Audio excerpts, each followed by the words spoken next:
मकान हो, दुकान हो या फिर खेत ही क्यों ना हो, यदि ये सड़क के किनारे हैं, सड़क के पास हैं, तो इनकी कीमत ज़्यादा होती है, इनकी वैल्यू ज़्यादा होती है। कहीं ना मैंने बात पते की, इससे भी ज़्यादा मज़ेदार ये कहानी होने वाली है जो आपको मृत्यु के प्रमाण पत्र के पहले आपको जीवन का प्रमाण पत्र देकर जाएगी। इसलिए ये कहानी ज़रूर सुनिए, क्योंकि आज से आपकी ज़िंदगी में एक नया आयाम शुरू होने वाला है। तो नमस्कार, मैं हूँ आपके साथ अनामिका गिरी और शुरुआत करते हैं आज की ये जीवन प्रमाण पत्र देने वाली कहानी की। ये कहानी है एक बहुत ही उच्च दर्जे के पुलिस अफसर थे, उच्च रैंक पर थे और वो रिटायर हो गए थे। तो जब वो रिटायर हो गए तो उन्हें अपना सरकारी क्वार्टर छोड़ करके आना पड़ा अपने घर में, उस मकान में जो उन्होंने एक बहुत ही ऊंची सोसाइटी में ले रखा था। और उस सोसाइटी में उनका मकान बहुत पहले उन्होंने ख़रीदा हुआ था और वो उसमें शिफ्ट हो गए। जब वो उसमें शिफ्ट हो गए, रिटायर हो गए, तो उनकी दिनचर्या में परिवर्तन हो गया। दिनचर्या में जब परिवर्तन हुआ तो वो सुबह शाम जो है वो टहलने के लिए निकलते थे। लेकिन जब वो टहलने के लिए निकलते थे ना, तो आसपास के लोगों से बात नहीं करते थे। ऐसे बहुत दिन हुआ, लोगों ने सोचा शायद ये आगे रह के बात नहीं कर रहे, हमें इनसे बात करनी चाहिए। तो लोगों ने उनसे बात करना शुरू किया, लेकिन वो किसी को ज़्यादा भाव नहीं देते थे। उन्हें लगता था कि मैं इतना बड़ा पुलिस ऑफिसर, वो ज़्यादा लोगों को भाव नहीं देते थे और बस सुबह शाम टहले निकल जाते थे। एक दिन उनके घुटने में दर्द हुआ और जाकर वो पार्क में बैठ गए बेंच पर। तो जब वहाँ बैठे थक कर, तो उनके पास में एक बुज़ुर्ग बैठे और वहाँ बैठे बैठे क्या करते, तो उन बुज़ुर्ग को अपनी बात बताने लगे कि मैं इतना बड़ा पुलिस ऑफिसर था, वहाँ पे मेरे पास जो नेता थे उनकी लाइन लगी रहती थी, जो सांसद थे उनकी लाइन लगी रहती थी, मुझसे मिलने के लिए लोग तरसते थे, अपॉइंटमेंट लिया करते थे, इतनी लंबी लाइन लगी रहती थी, मैं बहुत बड़ा अधिकारी था, ये वो। तो जो पास में बैठे सज्जन थे वो सुन रहे थे, उन्हें लगा कि शायद ये मुझे भी बोलने का मौका देंगे कि मैं क्या था, मैं क्या हूँ। तो उन्होंने बोलने का मौका ही नहीं दिया। तो वो सज्जन ने उनकी बात सुनी, उसके बाद कहा ठीक है मैं चलता हूँ।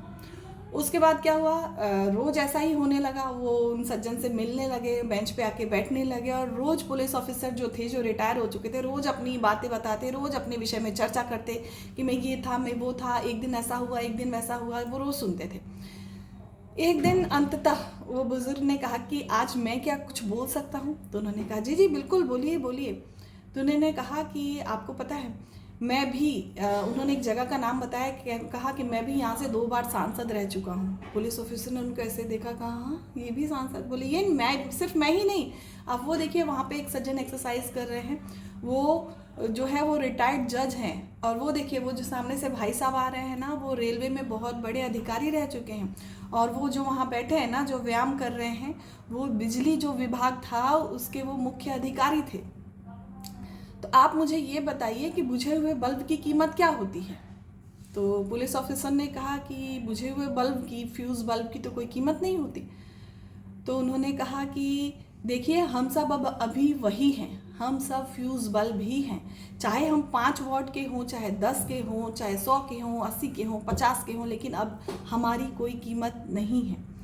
उनको बड़ा गुस्सा आया। उन्होंने कहा ऐसा नहीं है, ऐसा बिल्कुल नहीं है। उन्होंने कहा कि देखिए भाई साहब, ये ज़िंदगी है और ये हमें ये सिखाती है कि जो समय है और पद है, सम्मान उसका हो रहा होता है, लेकिन गुमान हमें होता है कि लोग हमारा सम्मान कर रहे हैं, लोग हमारे पद का सम्मान कर रहे होते हैं, लगता है कि लोग हमारी वैल्यू कर रहे हैं।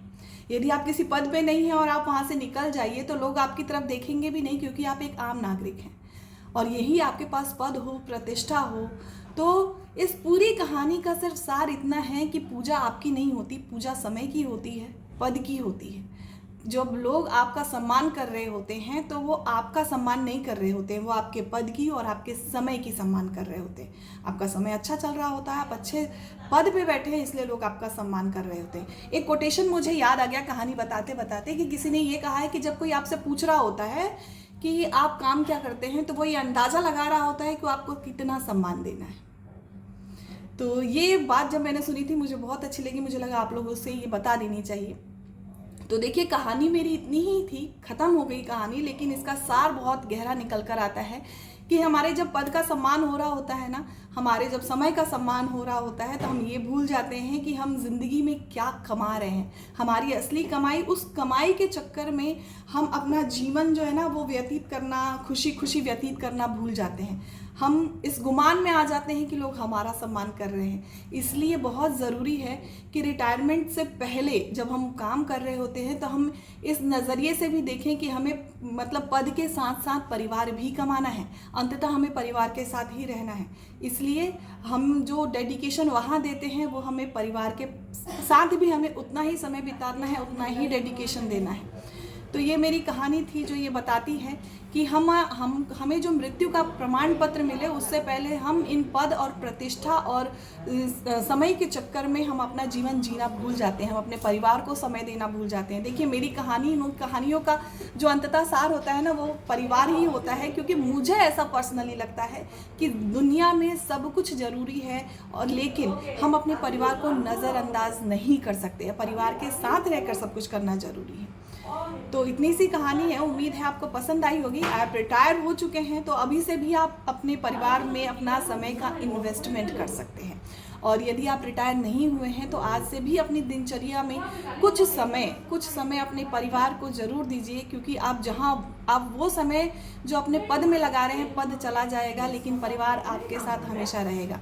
तो इसलिए पद और प्रतिष्ठा के साथ साथ आप परिवार की भी कमाई कीजिए, अपनों के प्यार की कमाई कीजिए। उम्मीद है आपको ये कहानी पसंद आई होगी। हंसते रहिए, मुस्कुराते रहिए, ऐसे ही मुझे सुनते रहिए। धन्यवाद, और एक बार फिर से आप सभी को हैप्पी दिवाली। Thank you.